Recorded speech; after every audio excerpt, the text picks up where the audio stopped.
Kwa majina naitwa Joseph Gelani. Ni mkazi hapa Turkana, msaliwa Loima sub county, Taukali ward, Kikorongo village. So hiyo ndio kazi, ile kazi nafanya na hustle na kazi ya boda boda sana, ndio at least hapa ndio vijana wako wengi wanafanya. Mara mingi nimekuwa nikienda na familia kwa dispensary ama kwa dispensary sana nimekuwa nikienda. So hapo kusema kweli hapo nimekuwa nikisaidika. Sijawatoa shilingi.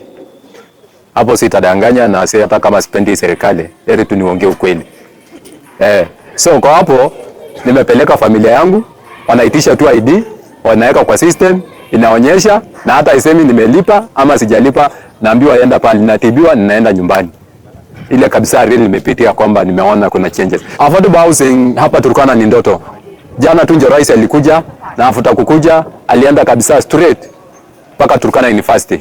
Ile kitu alijenga pale, ile kitu ile mawe aliweka pale na kila mtu aliona. Alisema hii ni manyumba ya shule. Hakusema hii ni affordable house. Alisema atajenga manyumba ya shule ambayo hiyo ni 3000 au 6000. Ilikuwa kama 6000.